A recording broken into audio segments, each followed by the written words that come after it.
I don't tend to do it in the UK because it's so cold, but one of my big hobbies is scuba diving. So I'm actually a qualified advanced adventure diver and also a qualified conservation diver, with my specialism being in sea turtle ecology and monitoring. So quite often I'll be jetting off abroad to join some sort of research expedition, basically get to live somewhere quite remote for a couple of weeks, normally somewhere nice and sunny and hot. One of the highlights was in the Canary Islands. There's a species of shark called an angel shark, and it's endemic to the Canary Islands. You can't see it anywhere else in the world. It's the last stronghold. They're a hugely endangered species. So yeah, went diving and was lucky enough to actually see one of them. Yeah, that was awesome to see, especially because they're so endangered. Like you dive not knowing what you're going to see. There's no way to guarantee that you're ever going to see a certain animal that you want to. Yeah, it was awesome to actually see one of them in real life.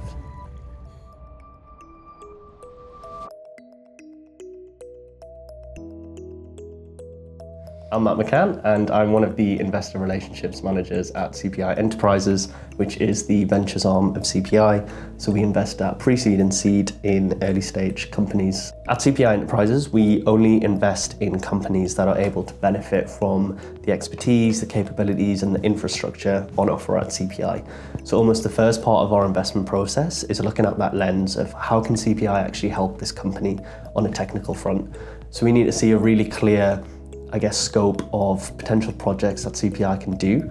So we need to really get to grips with where their technology is currently in the startup, where they want to get to, what it is CPI can actually do along that way to help them out. And once we've got a really good idea around that, then we make an investment decision based on the company itself, its projections and everything else, the market that they're targeting, but also how much benefit CPI can actually have to that company. We want to invest in companies where CPI can come in and really catalyze that company's success and advance its innovation. So we obviously invest in early stage companies, and we quite often co-invest alongside other investors. So a lot of my role is meeting with other investors that also have an interest in the deep tech areas that CPI works in. CPI obviously has a lot of sites in the northeast of England, and I'm originally from Newcastle, but I actually live in London now. Part of that is there is just so many startups and other investors down in London and in the Golden Triangle more broadly, so including Oxford and Cambridge in that. There's obviously a hell of a lot of innovation going on up north and in a lot of the other regions of the UK, but there is a real concentration down in London. I absolutely love being able to work remotely when I want to, but then also being able to come into the offices up in the north when I need to. CPI Enterprises is 5 years old this year, celebrating a big milestone there. We've invested in 13 companies in that time, all of which are working on very cool deep tech innovations across a broad range of different areas, but they're all very well aligned to the different areas that CPI works in. So we have QV Bioelectronics, which is a class 3 implantable medical device that goes in the brain, basically stops tumour regrowth after a brain tumour has been resected.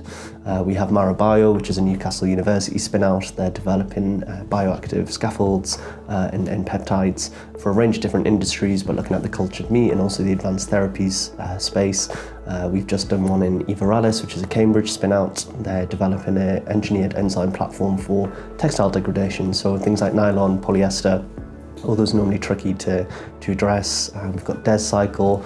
They're developing a novel process for the extraction of precious metals from electronic waste, and a whole bunch of other companies in there. They're all working on super innovative ideas and areas, solving some of the big problems that the world faces across healthcare, and also the sustainability elements.